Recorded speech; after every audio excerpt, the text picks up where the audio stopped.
अस्मद्गुरुभ्यो नमः। अस्मत्परमगुरुभ्यो नमः। अस्मत्सर्वगुरुभ्यो नमः। श्रीमते रामानुजाय नमः। रामानुजतया पात्रं ज्ञानवैराग्यभूषणं श्रीमद्वेङ्कटनाथार्यं वन्दे वेदान्तदेशिकम्। लक्ष्मीनाथसमारम्भां नाथयामुनमध्यमाम् अस्मदाचार्यपर्यन्तां वन्दे गुरुपरम्परां। यो नित्यमच्युतपदाम्बुजयुग्मरुक्म व्यामोहतस्तदितराणि तृणाय मेने। अस्मद्गुरोर्भगवतोऽस्य दयैकसिन्धोः रामानुजस्य चरणौ शरणं प्रपद्ये। माता पिता युवतयस्तनया विभूतिः सर्वं यदेव नियमेन मदन्वयानाम्। आद्यस्य नः कुलपतेर्वकुलाभिरामं श्रीमत्तदङ्घ्रियगणं प्रणमामि मूर्ध्ना। भूतं सरश्च महदाह्वय भट्टनाथ श्रीभक्तिसारकुलशेखर योगिवाहान् भक्ताङ्घ्रिरेणुपरकालयतीन्द्रमिश्रान् श्रीमत्पराङ्कुशमुनिं प्रणतोऽस्मि नित्यम्।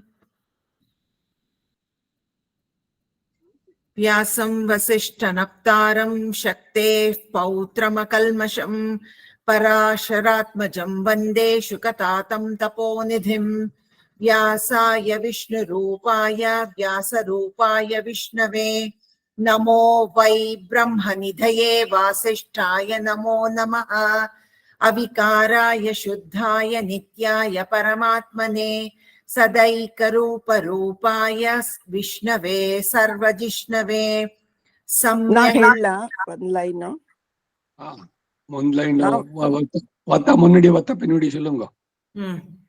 सम्यज्ञाय कलापेन महता भारतेन च उपब्रह्मितवेदाय नमो व्यासाय विष्णवे।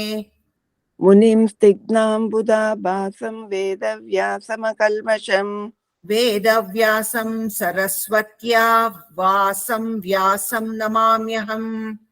अचतुर्वदनो ब्रह्मा द्विबाहुरपरो हरिः अफाललोचनः शम्भुर्भगवान् बादरायणः।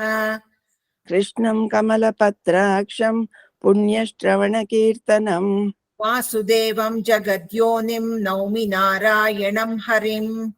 कृष्णाय यादवेन्द्राय ज्ञानमुद्राय योगिने नाथाय रुक्मिणीशाय नमो वेदान्तवेदिने। सारथ्यमर्जुनस्याच् कुर्वन् गीतामृतं ददौ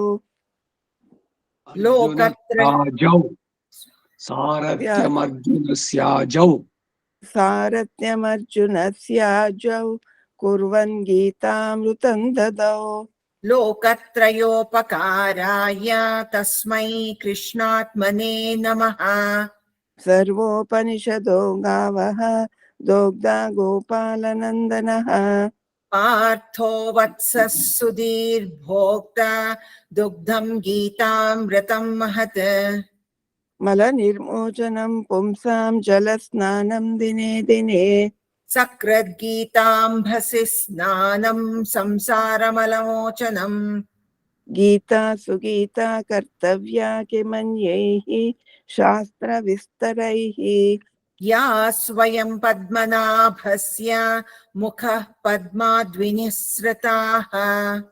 सर्वशास्त्रमयी गीता सर्वदेवमयो हरिः सर्वतीर्थमयी गंगा सर्वधर्ममयो मनुः। यस्मिन् प्रसादसुमुखे कवयोऽपि ते शास्त्राण्यशासुरिह यन्महिमाश्रयाणि कृष्णेन तेन यदिह स्वयमेव गीतं शास्त्रस्य तस्य सदृशं किमिहास्ति शास्त्रम्।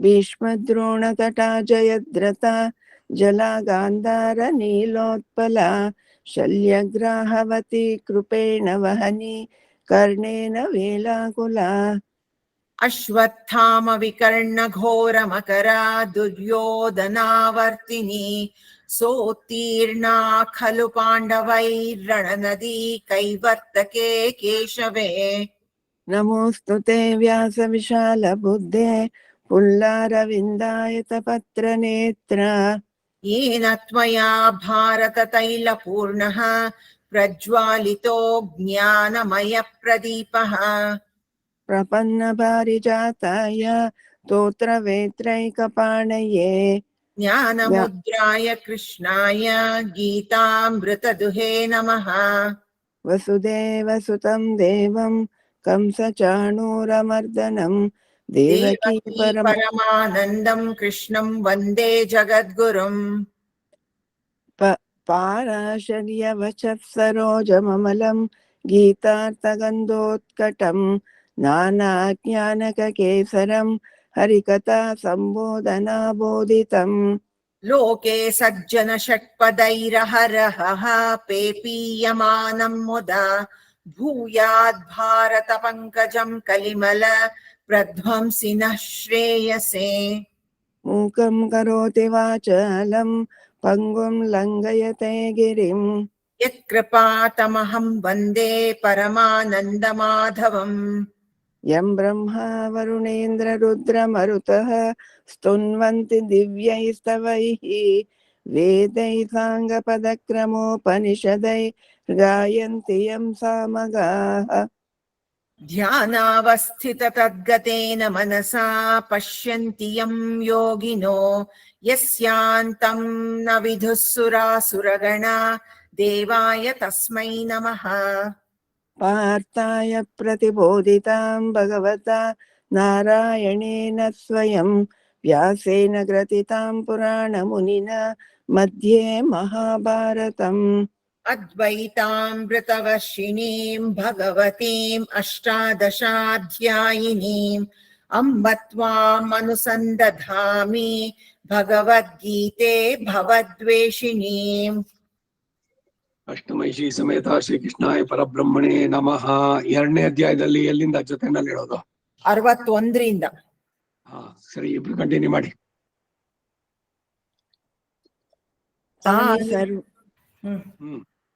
तानि सर्वाणि संयम्य युक्त आसीत मत्परः वशे हि यस्येन्द्रियाणि तस्य प्रज्ञा प्रतिष्ठिता ध्यायतो विषयान् पुंसः सङ्गस्तेषूपजायते संगात् संजायते कामः कामात् क्रोधोऽभिजायते क्रोधात् भवति सम्मोहः सम्मोहात् स्मृतिविभ्रमः स्मृतिभ्रंशात् बुद्धिनाशो बुद्धिनाशात् प्रणश्यति रागद्वेषवियुक्तैस्तु विषयानिन्द्रियैश्चरन् आत्मवश्यैर्विधेयात्मा प्रसादमधिगच्छति प्रसादे सर्वदुःखानां हानिरस्योपजायते प्रसन्नचेतसो ह्याशु बुद्धिः पर्यवतिष्ठते नास्ति बुद्धिरयुक्तस्य न चायुक्तस्य भावना न चाभावयतः शान्तिः अशान्तस्य कुतः सुखम् इन्द्रियाणां हि चरतां यन्मनोनुविधीयते तदस्य हरति प्रज्ञां वायुर्नावमिवाम्भसि तस्माद्यस्य महाबाहो निगृहीतानि सर्वशः इन्द्रियाणीन्द्रियार्थेभ्यः तस्य प्रज्ञा प्रतिष्ठिता या निशा सर्वभूतानां तस्यां जागर्ति संयमी यस्यां जाग्रति भूतानि सा निशा पश्यतो मुनेः आपूर्यमाणमचलप्रतिष्ठं समुद्रमापः प्रविशन्ति यद्वत् तद्वत् कामायं प्रविशन्ति सर्वे स शान्तिमाप्नोति न कामकामी विहाय कामान्यः सर्वान् पुमान् शरति निःस्पृहः निर्ममो निरहङ्कारः स शान्तिमधिगच्छति येषा ब्राह्मी स्थितिः पार्थ नैनां प्राप्य विमुह्यति स्थित्वा स्यामन्तकालेऽपि ब्रह्म निर्वाणमृच्छति इति भगवद्गीतासु उपनिषत्सु ब्रह्मविद्यायां योगशास्त्रे श्रीकृष्णार्जुनसंवादे साङ्ख्ययोगो नाम द्वितीयोऽध्यायः। अष्टमैषी समेता श्री कृष्णाय परब्रह्मणे नमः। अतः श्रीमद् भगवद्गीतासु उपनिषत्सु ब्रह्म विद्यायां योगशास्त्रे श्री कृष्णार्जुन संवादे कर्मयोगो नाम तृतीयोऽध्यायः। अष्टमैषी समेता श्री कृष्णाय परब्रह्मणे नमः।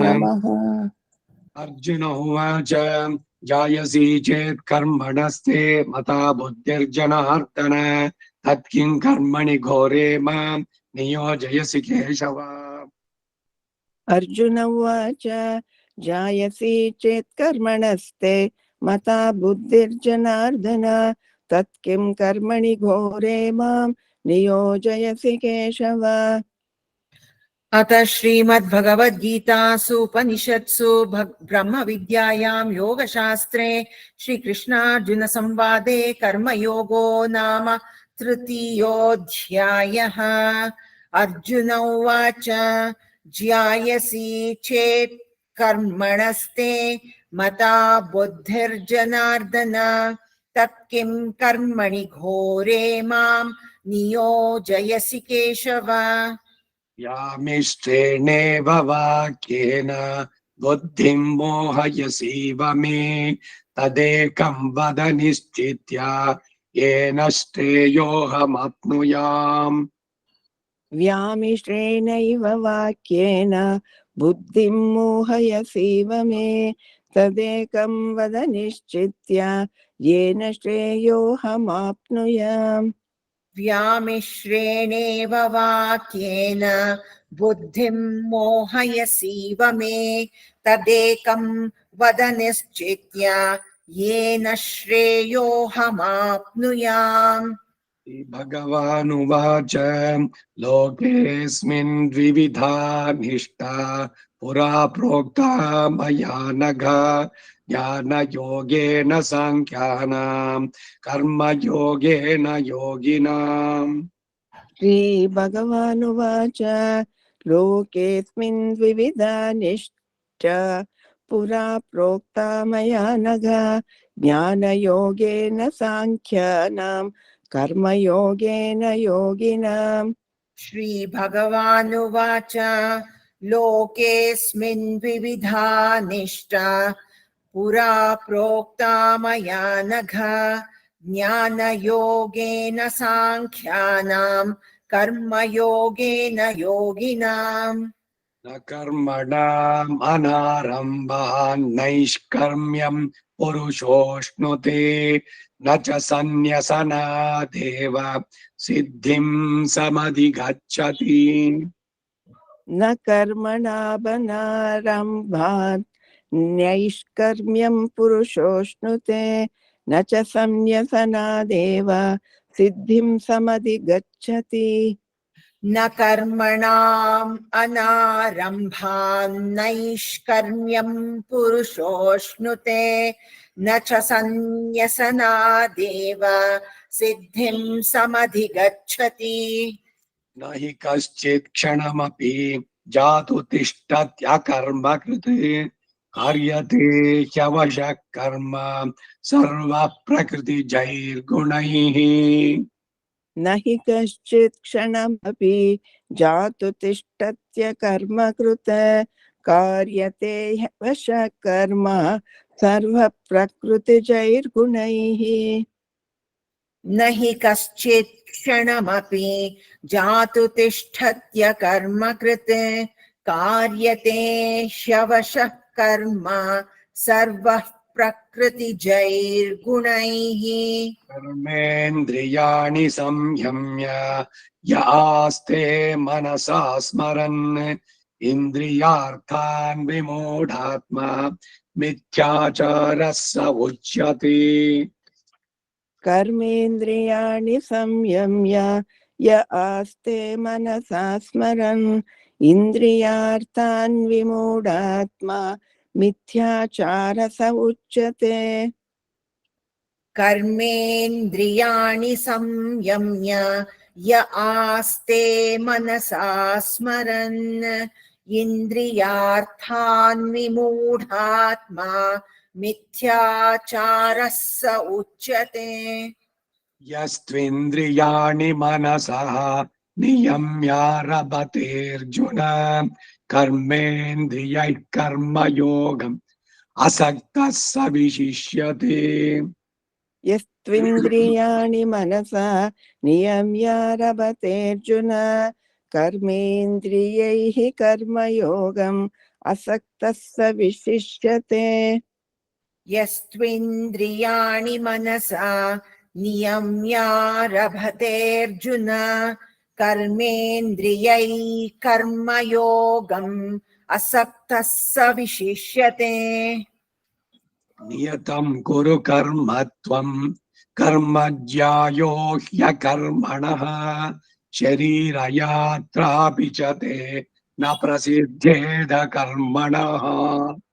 नियतं कुरु कर्म त्वं कर्म ज्यायो ह्यकर्मणः शरीरयात्रापि च ते न प्रसिद्धेद कर्मणः। नियतं कुरु कर्म त्वं कर्म ज्यायो ह्यकर्मणः शरीरयात्रापि च ते न प्रसिद्ध्येद कर्मणः। यज्ञार्थात् कर्मणोऽन्यत्र लोकोऽयं कर्म बन्धनः तदर्थं कर्म कौन्तेय मुक्तसङ्गः समाचर।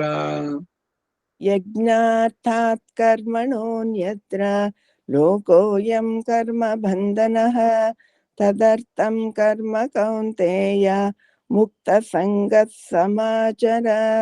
यज्ञार्थात् कर्मणोऽन्यत्र लोकोऽयं कर्म बन्धनः तदर्थं कर्म कौन्तेय मुक्तसङ्गः समाचर। सह यज्ञाः प्रजा सृष्ट्वा पुरोवाच प्रजापतिः अनेन प्रसविष्यध्वं येषवोऽस्त्विष्टकामधुक्। सह यज्ञा प्रजा सृष्ट्वा पुरोवाच प्रजापतिः अनेन प्रसविष्यध्वं येषवोऽस्त्विष्टकामधुक्। सह यज्ञाः प्रजा सृष्ट्वा पुरोवाच प्रजापतिः अनेन प्रसविष्यध्वं येषवोऽस्त्विष्टकामधुक्। ಮುಂದಕ್ಕೆ 11ನೇ ಶ್ಲೋಕದಿಂದ ಪದ ಬಿಡಿಸಿದ್ರೆ ದೇವಾನ್ ಭಾವಯತ ಅನೇನ ತೇ ದೇವಾಃ ಭಾವಯಂತುಃ ಪರಸ್ಪರಂ ಭಾವಯಂತಃ ಶ್ರೇಯಃ ಪರಂ ಅವಾಪ್ಸ್ಯತ ದೇವಾನ್ ಭಾವಯತ ಅನೇನ ತೇ ದೇವಾ ಭಾವಯಂತು ವಾ. देवान् भावयतानेन देवान् भावयतानेन ते देवा भावयन्तु वः. ಅದು ಎಲ್ಲಿ ಬಿಡಿಸ್ಬೇಕು ತಮ್ಮಿ? ಭಾವಯತಾನೇನ ಆಮೇಲೆ ತೇ ತೇ ದೇವ. ದೇವ ಅಲ್ವಾ? ತೇ ದೇವಾ ಭಾವಯಂತು ವಃ. ಓಕೆ. ದೇವಾನ್ ಭಾವಯತಾನೇನ ತೇ ದೇವಾ ಭಾವಯಂತು ವಃ. ಅನೇನ ಪ್ರಸವಿಷ್ಯಧ್ವಂ ಯೇಷವೋಸ್ತ್ವಿಷ್ಟಕಾಮಧುಕ್. ಅತ್ತಂಬಿ ನೆಕ್ಸ್ಟ್ ಲೈನ್ ಪರಸ್ಪರಂ ಭಾವಯಂತ.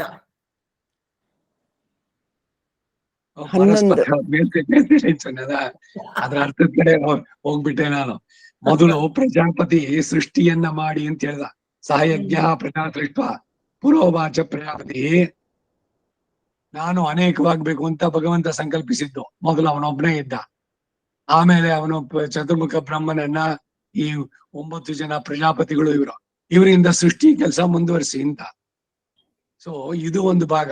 ಇದಕ್ಕಾಗೇನೆ ವಿವಾಹದಲ್ಲಿ ಆವಾಭ್ಯಾಂ ಪ್ರಜೋತ್ಪಾದನಂ ಉತ್ಪಾದಯಿತವ್ಯಂ ಅಂತ ಒಂದು ಸಂಕಲ್ಪ ಹೇಳ್ಬೇಕಲ್ಲಿ. ಪ್ರಜೆಗಳನ್ನ ಸೃಷ್ಟಿಯನ್ನ ಮಾಡಿ ಅನ್ನೋದು. ಅದಕ್ಕೆ ಹೀಗೆ ಯಜ್ಞಗಳ ಮೂಲಕ ನೀವು ದೇವಗಟ್ಟೆಗಳನ್ನ ತೃಪ್ತಿಪಡಿಸಿ, ಆ ದೇವತೆಗಳು ಅದರಿಂದ ಶಕ್ತಿ ಹೊಂದಿ ನಿಮ್ಮನ್ನ ಅವರು ಅನುಗ್ರಹಿಸ್ತಾರೆ.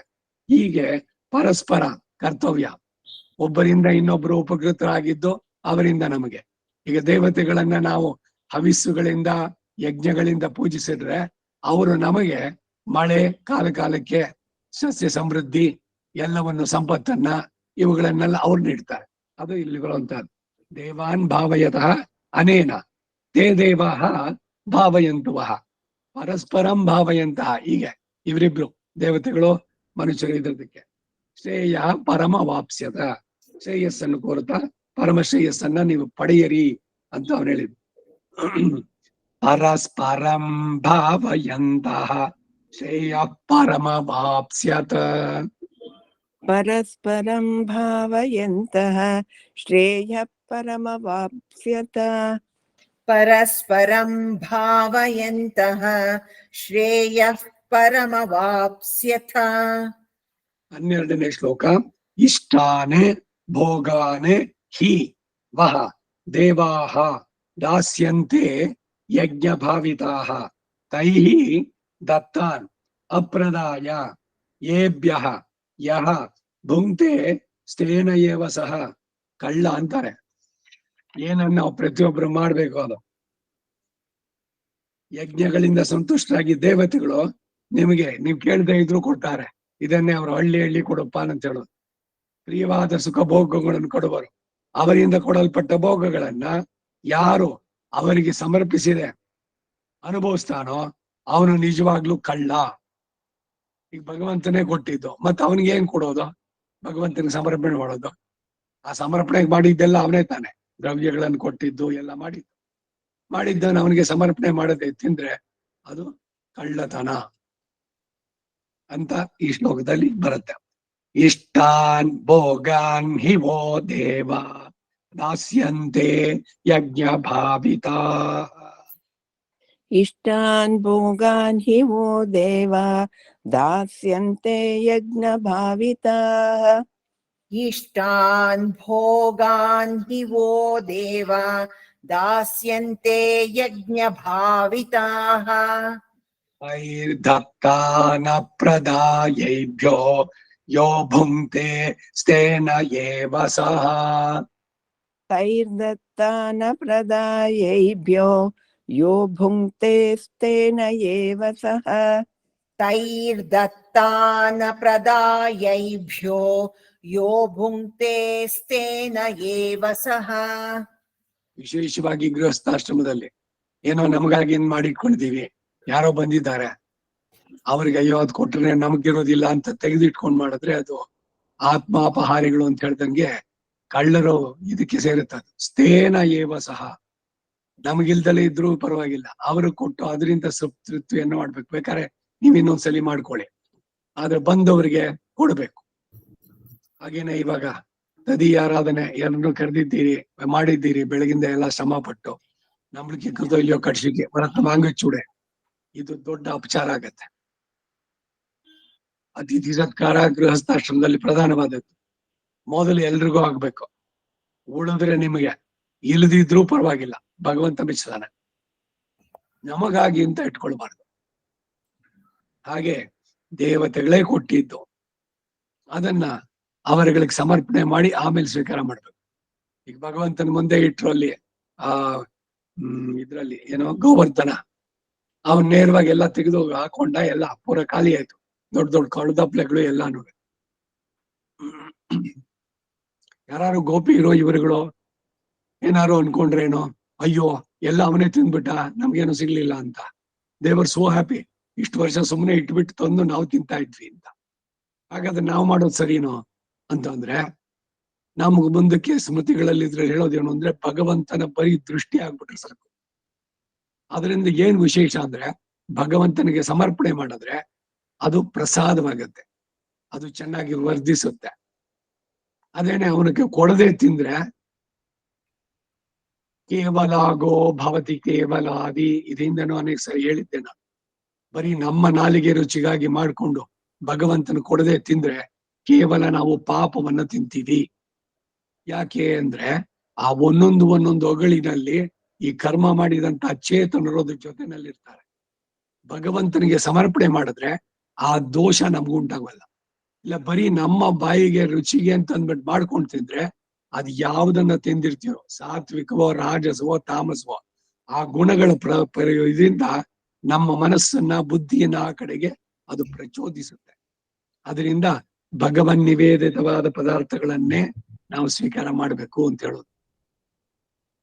ಒಂದೊಂದ್ರಲ್ಲಿ ಬಹಳ ಸ್ಪಷ್ಟವಾಗಿ ಅರ್ಜುನನನ್ನ ವ್ಯಾಜವಾಗಿಟ್ಕೊಂಡು ತಿಳಿಸ್ತಾನೆ, ಬಹಳ ಸರಳವಾಗಿ ಸುಲಭವಾಗಿ. 2ನೇ ಲೈನ್ ಆಯ್ತಾ? ಆಯ್ತು. ಆಯ್ತು. 13ನೇ ಶ್ಲೋಕ. ಈಗ ಯಜ್ಞ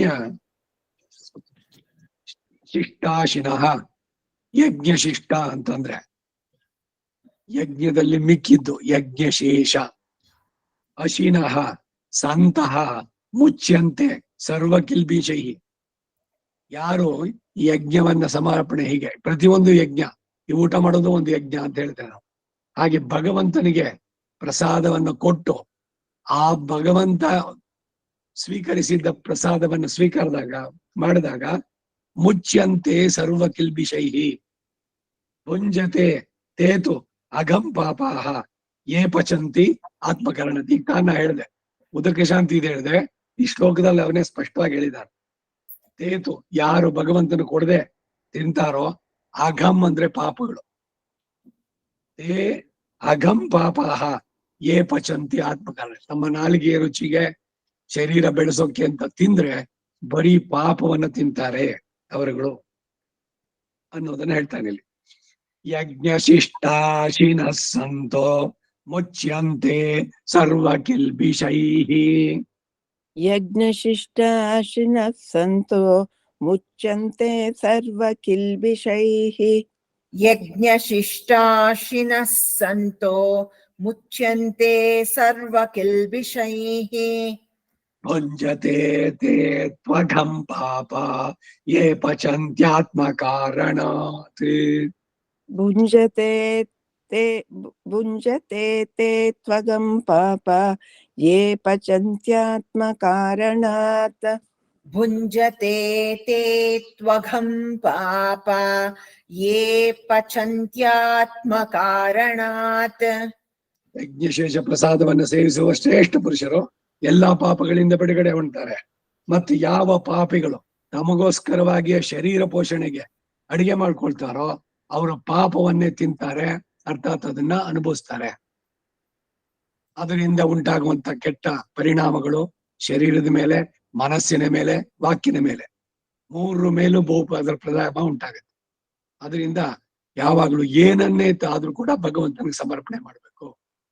ಅಯ್ಯೋ ಪುರುಷರು ಆರಾಧನೆ ಮಾಡಿಲ್ಲ, ಅವರು ಪುರುಷರು ಸ್ತ್ರೀಯು ಅಂತಲ್ಲ. ನೀವ್ ಏನೇ ಬಾಯಿಗೆ ಹೋಗ್ ಮೊದ್ಲು ಕೃಷ್ಣನ್ ನೆನ್ಸ್ಕೊಳ್ಳಿ. ಕೃಷ್ಣ ತವಾರ್ಪಣಂ ಅಂತ, ಯತ್ ಪ್ರಥಮಂ ಭುಕ್ತಂ ತದ್ ಭಗವಂತನಿಗೆ ಅರ್ಪಣೆ ಮಾಡ್ಬೇಕು ಅನ್ನೋದನ್ನ ಬೃಹದಾರಣ್ಯಕ ಉಪನಿಷತ್ ಹೇಳುತ್ತೆ. ಇದಕ್ಕೆ ಪ್ರಾಣಾಗ್ನಿಹೋತ್ರ ಅಂತ ಹೆಸರು. ಪಂಚಪ್ರಾಣಗಳು ಬರೀ ಪುರುಷರಿಗೆ ಅಷ್ಟೇ ಅಲ್ಲ, ಸ್ತ್ರೀಯರಿಗೂ ಎಲ್ರಿಗೂ ಇರೋದೇ. ಆ ಪ್ರಾಣಾಗ್ನಿಹೋತ್ರ ಅಂದ್ರೆ ಭಗವಂತ ಆ ರೂಪದಲ್ಲಿ ಇರೋನು.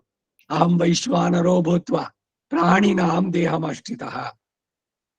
ಅದರಿಂದ ನೀವ್ ಯಾರೇ ಆಗ್ಲಿ, ಪುರುಷರೋ ಸ್ತ್ರೀಯರೋ ಹಿರಿಯರೋ ಕಿರಿಯರೋ, ಮೊದಲು ಫಸ್ಟ್ ತುತ್ತನ್ನ ಭಗವಂತ ತನಗೆ ಸಮರ್ಪಣೆ, ನಿನಗೆ ಸಮರ್ಪಣೆ ಅನ್ಬೇಕು. ಊಟ ಆದ್ಮೇಲೆ ಸರ್ವಂ ಶ್ರೀ ಕೃಷ್ಣಾರ್ಪಣಮಸ್ತು, ಅನ್ನದಾತ ಸುಖಿ ಭವ.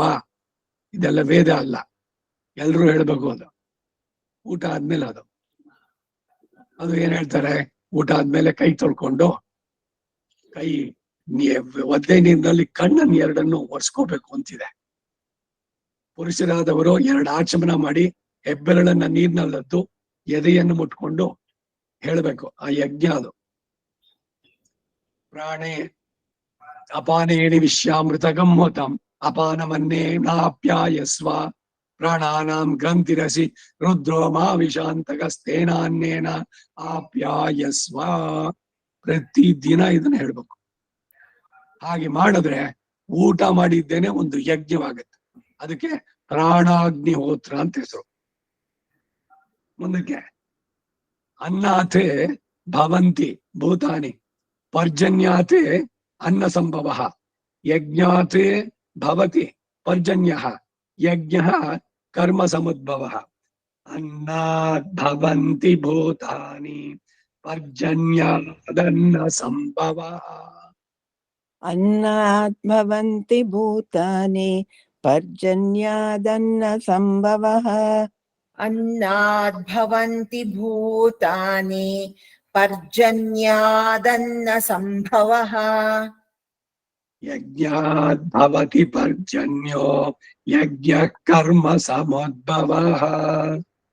यज्ञात् भवति पर्जन्यो यज्ञः कर्म समुद्भवः. यज्ञाद् भवति पर्जन्यो यज्ञः कर्म समुद्भवः. ಜೀವಿಗಳೆಲ್ಲ ಅನ್ನದಿಂದ ಉತ್ಪತ್ತಿ ಆಗ್ತಾರೆ. ಇದು ಪಂಚಮ ಆಹುತಿ ಅಂತ ಉಪನಿಷತ್ನಲ್ಲಿ ಮಾತುಗಳನ್ನು ಹೇಳುತ್ತೆ. ಅದನ್ನಿಲ್ಲ ಅವನು ಹೇಳ್ತಾ ಇದ್ದಾನೆ. ಮೊದಲು ಈಗ ಕರ್ಮ ಮಾಡಿದವನು ಉತ್ತಮ ಲೋಕಗಳಿಗೆ ಹೋಗಿದ್ದಾನೆ. ಅಲ್ಲಿ ಪುಣ್ಯ ಮುಗಿದ ಮೇಲೆ ಹೆಂಗ್ ಬರ್ತಾನೆ ಅಂದ್ರೆ ಅವನು ಮೊದಲು ಮೇಘದಲ್ಲಿ ಸೇರ್ತಾನೆ. ಮಳೆಯ ಹನಿಯ ಜೊತೆನಲ್ಲಿ, ಮಳೆ ಹನಿಯೇ ಆಗೋಲ್ಲ, ಅದರ ಜೊತೆನಲ್ಲಿ ಸೇರಿ ಭೂಮಿಗೆ ಬೀಳ್ತಾನೆ.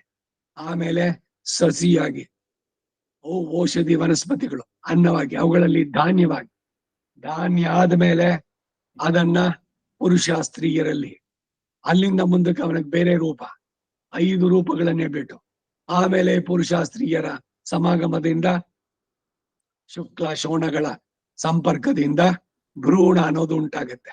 ಹಾಗೆ ಒಬ್ಬ ಚೇತನ ಬರುವಂತಹದ್ದು. ಹಾಗೆ ಜೀವಿಗಳೆಲ್ಲ ಅನ್ನದಿಂದ ಉತ್ಪತ್ತಿ ಆಗ್ತಾರೆ ಮತ್ತು ಅನ್ನದ ಉತ್ಪತ್ತಿ ಮಳೆಯಿಂದ ಆಗತ್ತೆ. ಅದಕ್ಕೆ ಕಾಲೇ ವರ್ಷದ ಪರ್ಜನ್ಯ ಪೃಥ್ವಿ ಸಸ್ಯಶಾಲಿನಿ. ಪೃಥ್ವಿ ಭೂಮಿ ಮೇಲೆ ಚೆನ್ನಾಗಿ ಸಸ್ಯಗಳು ಬೆಳೆಗಳಿಂದ್ರೆ ಬರೀ ಹಸುಗಳು ತಿನ್ನೋದಷ್ಟಲ್ಲ, ನಾವು ಎಲ್ಲ ತಿನ್ನೋದೇನೆ, ವೆಜಿಟಬಲ್ ಪ್ರಾಡಕ್ಟ್ಸ್ ಎಲ್ಲ. ಆ ಮಳೆಯು ಯಜ್ಞದಿಂದ ಉಂಟಾಗುತ್ತೆ. ಹಾಗೆ ಆ ಯಜ್ಞ ಕರ್ಮಗಳಿಂದ ಉತ್ಪತ್ತಿ ಆಗುತ್ತೆ. ಒಂದಕ್ಕೊಂದು ದೇ ಆರ್ ಇಂಟರ್ಲಿಂಕ್ಡ್, ಒಂದೊಂದು ಕೂಡ. ಸೊ ಎಲ್ಲವೂ ಕೂಡ ಆ ಸೈಕಲ್ ನಲ್ಲಿ ಅದೇ ರೀತಿ ನಡಿಬೇಕು. ಮುಂದಿನ ಶ್ಲೋಕ ಇದು 2ನೇ ಲೈನ್ ಆಯ್ತಲ್ಲ. ಕರ್ಮ ಬ್ರಹ್ಮೋದ್ಭವಂ ವಿಧಿ ತಿಳಿ ಅಂತ, ವಿಧಿ ಅಂತ ಜ್ಞಾನ. ಕರ್ಮ ಬ್ರಹ್ಮೋದ್ಭವಂ ವಿಧಿ, ಬ್ರಹ್ಮ ಅಕ್ಷರ ಸಮುದ್ಭವಂ, ತಸ್ಮಾತ್ ಸರ್ವಗತಂ ಬ್ರಹ್ಮ ನಿತ್ಯಂ ಯಜ್ಞೇ ಪ್ರತಿಷ್ಠಿತಂ. ಕರ್ಮ ಬ್ರಹ್ಮೋದ್ಭವಂ ವಿಧಿ ಬ್ರಹ್ಮಾಕ್ಷರ ಸಮುದ್ಭವಂ. कर्म ब्रह्मोद्भवं विद्धि ब्रह्माक्षर समुद्भवम्. कर्म ब्रह्मोद्भवं विद्धि ब्रह्माक्षर समुद्भवम्. तस्मात् सर्वगतं ब्रह्म नित्यं यज्ञे प्रतिष्ठितम्. तस्मात् सर्वगतं ब्रह्म नित्यं यज्ञे प्रतिष्ठितम्. तस्मात् सर्वगतं ब्रह्म नित्यं यज्ञे प्रतिष्ठितम्. एवं प्रवर्तितं चक्रं न अनुवर्तयति इह यः अघायुः इन्द्रियारामः मोघं पार्थ सः जीवति. एवं प्रवर्तितं चक्रं नानुवर्तयति यः. एवं प्रवर्तितं चक्रं नानुवर्तयति यः. एवं प्रवर्तितं चक्रं नानुवर्तयति यः. ಅಘಾಯುರಿಂದ್ರಿಯ ರಾಮೋ ಮೋಘಂ ಪಾರ್ಥ ಸ ಜೀವತಿ. ಅಘಾಯುರಿಂದ್ರಿಯ ರಾಮೋ ಮೂಢಂ ಪಾರ್ಥ ಸ ಜೀವತಿ. ಅಘಾಯುರಿಂದ್ರಿಯಾ ರಾಮೋ ಮೋಘಂ ಪಾರ್ಥ ಸ ಜೀವತಿ. ಎಲೆ ಪಾರ್ಥ, ಯಾರು ಲೋಕದಲ್ಲಿ ಈ ಪ್ರಕಾರ ಪ್ರವರ್ತಿಸಲ್ಪಟ್ಟಂತ ಸೃಷ್ಟಿ ಚಕ್ರ ಇದು, ಅದನ್ನ ಅನುಸರಿಸಿ ನಡೆದುಕೊಳ್ಳೋದಿಲ್ವೋ, ಅರ್ಥಾತ್ ತನ್ನ ಕರ್ತವ್ಯದ ಕರ್ಮಗಳನ್ನು ಮಾಡೋದಿಲ್ವೋ, ಆ ಇಂದ್ರಿಯ ಸುಖಗಳನ್ನ ಅನುಭವಿಸುವಂತಹ ಪಾಪಾಯುವಾದಂತಹ ಆ ಪುರುಷ ವ್ಯರ್ಥವಾಗಿ ಜೀವಿಸ್ತಾನೆ. We are here only to eat ಅಂತ ಆಟಿಟ್ಯೂಡ್ ಇಟ್ಕೊಳ್ತಿರೋಂಥವ್ರೆಲ್ಲ ಅವರ ಜೀವನ ವ್ಯರ್ಥ. ಬದುಕಬೇಕು, ಶರೀರ ಮಾಧ್ಯಮ ಕಲು ಧರ್ಮ ಸಾಧನ. ಆ ಶರೀರ ಚೆನ್ನಾಗಿ ಇಟ್ಕೊಳ್ಳೋಕೆ ತಿನ್ಬೇಕು, ತಿನ್ನೋದಕ್ಕಾಗಿ ಶರೀರ ಅಲ್ಲ, ನಾಟ್ ವೈಸ್ ವರ್ಷ. ಅದನ್ನ ಇಲ್ಲಿ ಹೇಳ್ತಾ ಇದ್ದಾನೆ. ಮುಂದಿನ ಶ್ಲೋಕ. ಯಹ ತು ಆತ್ಮರತಿ ಏವ ಸ್ಯಾತೆ ಆತ್ಮತೃಪ್ತಃ ಚ ಮಾನವಃ ಆತ್ಮನಿ ಏವ ಚ ಸಂತುಷ್ಟಃ ತಸ್ಯ ಕಾರ್ಯಂ ನ ವಿದ್ಯತೆ. ಯಸ್ತ್ವಾತ್ಮರತಿರೇವ ಸ್ಯಾತ್ ಆತ್ಮತೃಪ್ತಶ್ಚ ಮಾನವಃ. ಯಸ್ತ್ವಾತ್ಮರತಿ ತೇವ ಸ್ಯಾತ್ ಆತ್ಮತೃಪ್ತಶ್ಚ ಮಾನವಃ. ಯಸ್ತ್ವಾತ್ಮರತಿರೇವ ಸ್ಯಾತ್ ಆತ್ಮತೃಪ್ತಶ್ಚ ಮಾನವಃ. ಆತ್ಮನ್ಯೇವ ಚ ಸಂತುಷ್ಟಃ ತಸ್ಯ ಕಾರ್ಯಂ ನ ವಿದ್ಯತೆ. ಆತ್ಮನ್ಯೇವ ಚ ಸಂತುಷ್ಟ ಅಸ್ತಸ್ಯ ಕಾರ್ಯಂ ನ ವಿದ್ಯತೆ. ಆತ್ಮನ್ಯೇವ ಚ ಸಂತುಷ್ಟಃ ತಸ್ಯ ಕಾರ್ಯಂ ನ ವಿದ್ಯತೆ. ಆದರೆ ಯಾವ ಮನುಷ್ಯನು ಆತ್ಮನಲ್ಲಿಯೇ ಪ್ರೀತಿ ಉಳ್ಳವನಾಗಿ, ಆತ್ಮನಲ್ಲಿಯೇ ತೃಪ್ತನಾಗಿ, ಹಾಗೂ ಆತ್ಮನಲ್ಲಿಯೇ ಸಂತುಷ್ಟನಾಗಿದ್ದಾನೋ ಅವನಿಗೆ ಯಾವ ಕರ್ತವ್ಯವೂ ಇಲ್ಲ. ಯಾವಾಗ ಹಾಗಾದ್ರೆ ಏನು ಮಾಡೋದೇ ಇಲ್ವಾ ಅವನು ಅಂತಂದ್ರೆ ಎಲ್ಲವನ್ನೂ ಮಾಡ್ತಾನೆ, ತನಗಾಗಿ ಏನು ಮಾಡೋಲ್ಲ. ಇಲ್ಲಿ ಆತ್ಮನಲ್ಲಿ ಅಂತಂದ್ರೆ ಪರಮಾತ್ಮನಲ್ಲಿ ನಾನು ಮಾಡೋದಿಲ್ಲ, ನಾನಿರೋದೇ ಭಗವಂತನಿಗಾಗಿ. ಈ ಶರೀರ ಕೊಟ್ಟವನು ಭಗವಂತ, ಈ ಆತ್ಮ ಅವನಿಗೆ ಸರಿ ಇತ್ತು. ಅದಕ್ಕಾಗಿ ಅವನಿಗೆ ತಸ್ಯ ಕಾರ್ಯಂ ನ ವಿದ್ಯತೆ. ತನಗೆ ಸ್ವಂತಕ್ಕೇನ ಏನಾದ್ರು ಮಾಡೋದಾದ್ರೆ ಅವಾಗ ಫಲಾಫಲಗಳು ಏನೋ ಸಿಕ್ತು ಅಂತಂದ್ರೆ ಸಂತೋಷ, ಇಲ್ಲ ಅಂದ್ರೆ ದುಃಖ, ಇದ್ಯಾವುದೂ ಇಲ್ಲ. ಎಲ್ಲವೂ ಭಗವದರ್ಪಿತವಾಗಿ ಶ್ರದ್ಧೆಯಿಂದ ಮಾಡೋದು, ಕಾಯ ವಾಚ ಮನಸ. ಹೀಗೆ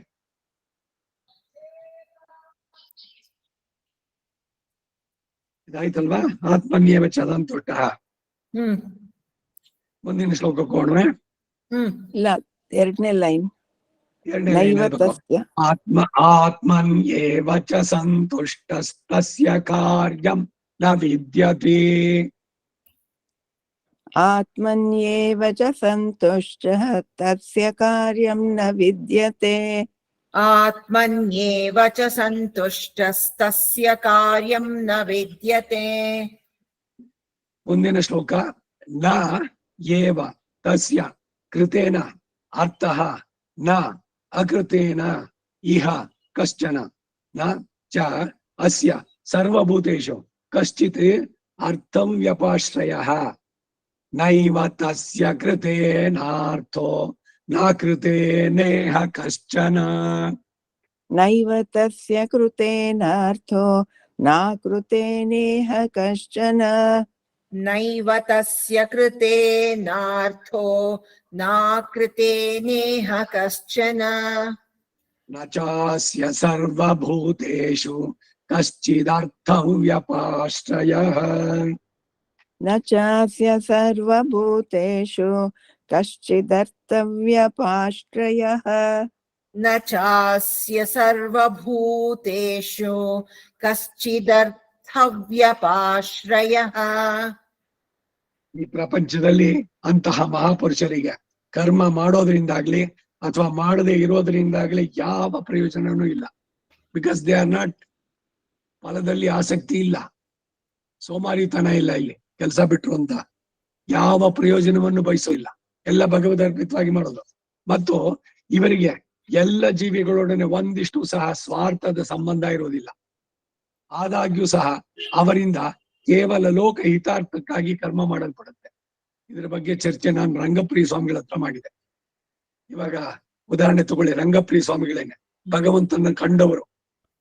ಹಿಂದೆ ಎಲ್ಲ ಈ ಸ್ವಾಮಿ ವಿವೇಕಾನಂದ ಹೋಗಿ ರಾಮಕೃಷ್ಣ ಪರಮಹಂಸ ಹತ್ರ, ನೀನ್ ದೇವ್ರು ನೋಡಿದ್ಯಾ? ಎಸ್ ಸರ್ ನೋ, ಸರಿಯಾಗಿ ಹೇಳು. ಆ ಉಪನಿಷತ್ತು ಓದು, ಯೋಗ ಮಾಡು, ಅದು ಮಾಡು. I want A direct answer. ಎಲ್ಲಾ ಕಡೆನೂ ಎಲ್ಲರನ್ನೂ ಕೇಳ್ಕೊಂಡ್ ಬಂದಿದ್ದಕ್ಕೆ ರಾಮಕೃಷ್ಣರು ಹೇಳಿದ್ರು, ರಾಮಕೃಷ್ಣ ಪರಮಹಂಸರು, ನಿನ್ನ ನೋಡ್ದಂಗೆ ನಾನ್ ದೇವ್ರನ್ನು ನೋಡ್ತೀನಿ, ನೋಡ್ತಾ ಇದ್ದೀನಿ, ನೋಡಿದ್ದೇನೆ, ಬರೀ ಪಾಸ್ಟ್ ಟೆನ್ಸ್ ಅಲ್ಲ, ನೋಡ್ತಾ ಇದ್ದೀನಿ ಅಂದ್ರು. ಹಾಗೆ ಆಗಿನ ಕಾಲಕ್ಕೆ, ನಮ್ಮ ರಂಗಪ್ರಿಯರ ಕಾಲಕ್ಕೆ ಯಾರು ದೇವರನ್ನು ನೋಡ್ದವ್ರು ಇದ್ದಾರೆ ಅಂದ್ರೆ ಅವ್ರನ್ನ ತೋರಿಸ್ಬೋದಿತ್ತು. ಅವ್ರ ಹತ್ರ ಮತ್ತ ಅವ್ರು ಯಾಕೆ ಸಂಧ್ಯಾ ಅಂದ್ರೆ ಎಲ್ಲ ಮಾಡ್ಬೇಕು? ಎಲ್ಲ ಭಗವಂತ ನೋಡಿದ್ದಾಯ್ತು, ನೋಡ್ತಾ ಇದ್ದಾರೆ ಎಲ್ಲ. ಅವ್ರ ಕೈನಲ್ಲಿ ಸಾಲಿಗ್ರಾಮ ಇಟ್ಕೊಂಡ್ರೆ, ಕಣ್ಣು ಮುಚ್ಕೊಂಡ್ರೆ ನಾರಾಯಣ ಅಂತಾರೆ. ಆ ಯಾವ ದೇವರು ಅವನ ಕಣ್ಣು ಮುಂದೆ, ಅದು ಸಾಲಿಗ್ರಾಮ ಸುದರ್ಶನಂದೋ, ವಾಸುದೇವನೋ, ನರಸಿಂಹನೋ ಯಾವುದು ಅಂತ ಅಂದ್ಬಿಟ್ಟು ಆ ಮಟ್ಟಕ್ಕೆ ನಾವು ಹೋದ್ರೆ ಆ ಭಗವಂತ ಯಾರು ಅನ್ನೋದು ಆ ಸಾಲಿಗ್ರಾಮದಲ್ಲಿ ಹೇಳ್ಬೋದು.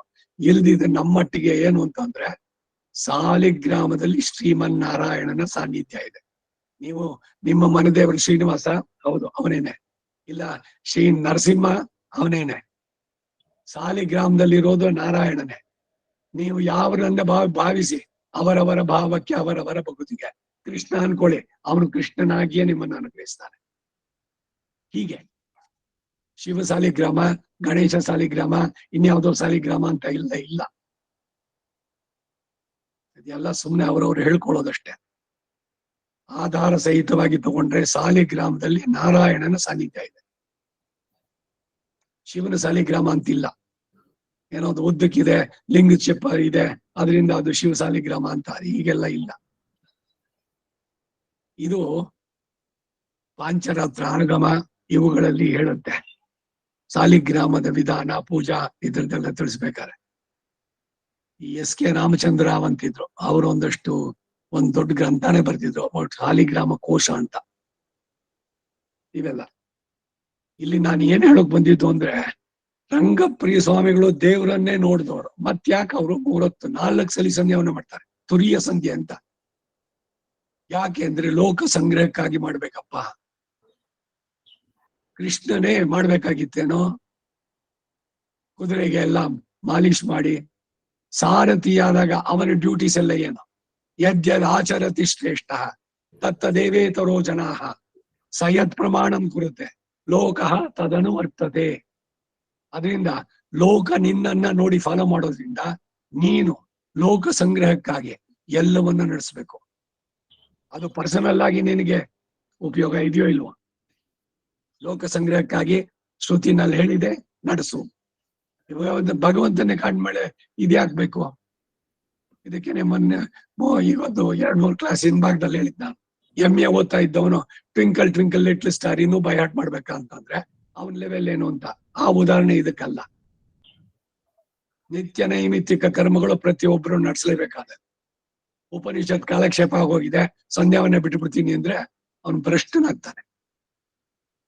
ಅದಕ್ಕಾಗಿ ಲೋಕ ಹಿತಾರ್ಥಕ್ಕಾಗಿ ಎಲ್ಲರೂ ಕರ್ಮದಲ್ಲಿ ಅವರು ತೊಡಗಲೇಬೇಕು, ಅವರವರಿಗೆ ವಿಹಿತವಾದಂತಹದ್ದನ್ನ ನಡೆಸಲೇಬೇಕು ಅಂತ ಹೇಳ್ತಾನೆ ಕೃಷ್ಣ ಅರ್ಜುನನಿಗೆ.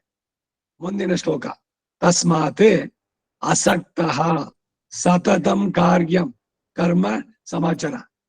ಅದರಲ್ಲಿ ಆಸಕ್ತಿಯನ್ನ ಬಿಟ್ಟು, ನಾ ಮಾಡ್ತಾ ಇದ್ದೀನಿ ಅನ್ನೋದನ್ನ ಬಿಟ್ಟು, ಇದು ನನ್ ಕೆಲಸ ಅಂತ ಅನ್ನೋದನ್ನ ಬಿಟ್ಟು, ಸಂಬಂಧ ತ್ಯಾಗ, ಕರ್ತೃತ್ವ ತ್ಯಾಗ, ಫಲತ್ಯಾಗದಿಂದ ಸತತವಾಗಿ ಕಾರ್ಯಂ ಕರ್ಮ ಸಮಾಚಾರ ಶ್ರದ್ಧೆಯಿಂದ ಮಾಡೋ. ಫಲ ಏನಿಲ್ಲ ಅಂತ ಏನೋ ಮಾಡಿ ಬಿಸಾಕ್ತೀನಿ ಅಂತಿಲ್ಲ. ಅಸಕ್ತಃ ಹಿ ಆಚರನ್ ಕರ್ಮ ಪರಂ ಆಪ್ನೋತಿ ಪುರುಷಃ. ಈ ಕರ್ಮವನ್ನ ಯಾವಾಗ ಈ ರೀತಿ ನಡೆಸ್ತಿರೋ ಭಗವದ್ ಅರ್ಪಿತವಾಗಿ, ಅದು ಯೋಗವಾಗಿ ನೀವು ಪರಮಾತ್ಮನನ್ನೇ ಪಡೆಯೋದಕ್ಕೆ ಕಾರಣವಾಗತ್ತೆ. ಬಹಳ ಸುಲಭವಾದಂತಹ ಮಾರ್ಗ ಇದು. ಅದಕ್ಕಾಗೇನೆ ಕರ್ಮ ಯೋಗಿಗಳಾದವರು ಜನಕಾದಿಗಳು. ಆಸ್ತಿಕ ಜನಕಾದಯ ಮುಂದೆ ಬರುತ್ತೆ ಅದರಲ್ಲೇನೆ.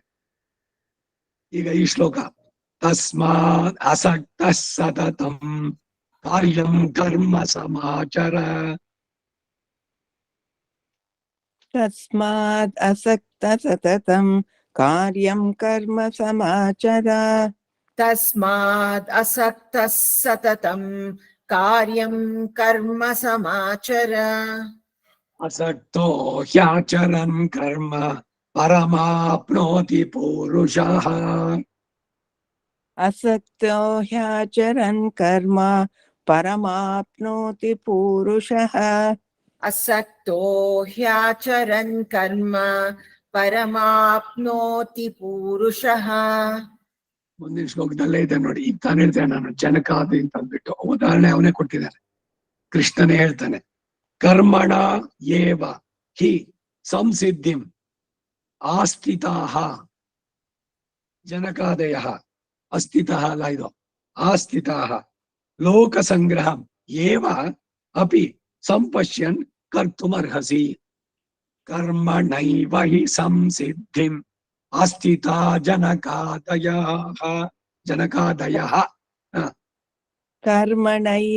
कर्मणैव हि संसिद्धिम् आस्थिता जनकादयः कर्मणैव हि संसिद्धिम् आस्थिता जनकादयः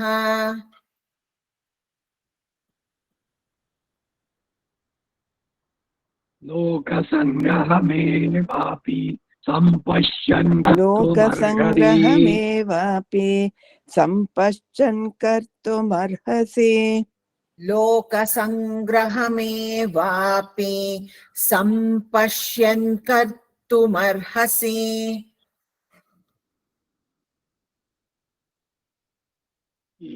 ವ್ಯಾಸ ಮಹರ್ಷಿ ಇವರಿಗೆಲ್ಲ ಇದನ್ನ ಹೇಳ್ಬೇಕಾದ್ರೆ ಸರಿ ಈ ಜನಕನ್ನ ಹಿರಿಮೆಯನ್ನು ತೋರಿಸ್ಬೇಕು ಅನ್ನೋದಕ್ಕಾಗಿ ಬೇರೆಯವರು ತಮ್ಮ ಯೋಗ ಬಲದಿಂದ ಮಿತಿಯ ಹತ್ತಿ ಉಳಿಯುವಂತೆ ತೋರಿಸಿದ್ರು. ಬೇರೆಯವರೆಲ್ಲದ್ರು ರಾಜ ನಿನ್ನ ಮಿತಿಲಿ ಹತ್ತಿ ಉರುಳೋಗ್ತಾ ಇದೆ ಅಂತಂದು ಉರ್ದು ಹೋಗ್ತಾ ಇದಲ್ಲ ಅಂತ ನೀನ್ ಇಲ್ಲಿ ಕೂತಿದೆಯಲ್ಲ ಆರಾಮಾಗಿ ಕಾಲಕ್ಷೇಪ ಕಳ್ಕೊಂಡ ಮಿತಿಲಿ ಹತ್ತದು ನನಗೇನು ಅನ್ನೋನು. ಎಷ್ಟು ಮಟ್ಟಿಗೆ ಅವನು ಪ್ರಬುದ್ಧನಾಗಿದ್ದ. ಆಸ್ತಿಕ ಜನಕಾದಯಾಹ ಎಲ್ಲ ಕರ್ಮಗಳನ್ನ ಶ್ರದ್ಧೆಯಿಂದ ಭಗವದರ್ಪಿತವಾಗಿ ನಡೆಸಿದ್ದು. ಮಿಥಿಲೆ ಹತ್ತಿ ಉರಿಯೋದು ಅಥವಾ ಮಾಡೋದು ಎಲ್ಲ ಭಗವಂತನ ಕೈನಲ್ಲಿದೆ. ಹಾಗಾದ್ರೆ ಮನೆ ಹತ್ಕೊಂಡಿದ್ದು ಸುಮ್ಮನೆ ಕೂತ್ಕೊಳ್ಳಿ ಅಂತಲ್ಲ, ಅಲ್ಲಿ ತೋರಿಸಿದ್ದು ಯೋಗದಲ್ಲಿ ಅವನು ಯಾವ ಮಟ್ಟಕ್ಕೆ ಏರಿದ ಅಂತ. ಹಾಗೆ ಮನುಷ್ಯ ಪ್ರಯತ್ನದಲ್ಲಿ ನಮ್ಮ ಪ್ರಯತ್ನಗಳೇನಿದೆ ಖಂಡಿತ ಕಾಯ ವಾಚ ಮನಸ ಶ್ರದ್ಧೆಯಿಂದ ಮಾಡಿ ಭಗವಂತನಿಗೆ ಸಮರ್ಪಣೆ ಮಾಡಿ ಆ ರೀತಿ ನಡೆಸಿ ಅದರಲ್ಲಿ ಆಸಕ್ತ ಅಂದ್ರೆ ಸಂಬಂಧ, ಅದು ಮಾಡಿದ ತಕ್ಷಣ ನನಗೇನೋ ಸಿಗುತ್ತೆ ಅನ್ನೋದು ಫಲದಲ್ಲಿ ಆಸಕ್ತಿಯನ್ನ ಬಿಟ್ಟು ನಾನು ಮಾಡ್ತಾ ಇದ್ದೀನಿ ಅನ್ನೋದನ್ನು ಬಿಟ್ಟು ಇದು ನನ್ನ ಕೆಲಸ ಅನ್ನೋದನ್ನ ಬಿಟ್ರೆ ಮೂರನ್ನ ಸಾತ್ವಿಕ ತ್ಯಾಗದೊಂದಿಗೆ ಆಚರಿಸಿದ್ರೆ ಈ ಜನಕ ಮಹರ್ಷಿಯ ಮಟ್ಟಕ್ಕೆ ನಾವು ಹೋಗ್ಬೋದು. ಈ ಜಾಗದಲ್ಲಿ ನಿಲ್ಸ್ಕೊಂಡಿರೋಣ. ರಣ್ ಚೊಲ್ಲುಂಗ ವಸುದೇವ ಸುತಂ ದೇವ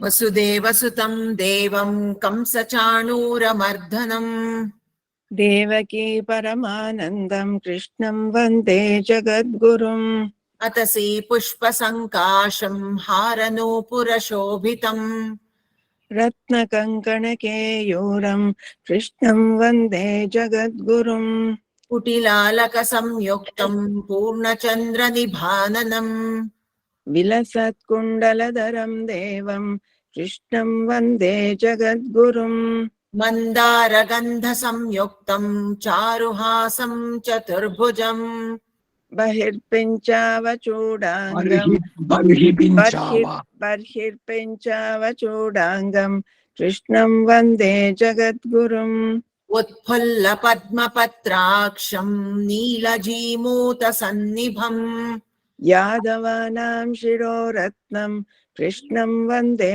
जगद्गुरुम् रुक्मिणीकेलिसंयुक्तं पीताम्बरसुशोभितम् अवाप्ततुलसीगन्धं कृष्णं वन्दे जगद्गुरुम् गोपिकानां कुचद्वन्द्व कुङ्कुमाङ्कितवक्षसम् श्रीनिकेतं महेश्वासं कृष्णं वन्दे जगद्गुरुम् श्रीवत्साङ्कं महोरस्कं वनमाला विराजितम् शङ्खचक्रधरं देवं कृष्णं वन्दे जगद्गुरुम् कृष्णाष्टकमिदं पुण्यं प्रातरुत्थाय यः पठेत् कोटिजन्म कृतं पापं स्मरणेन विनश्यति।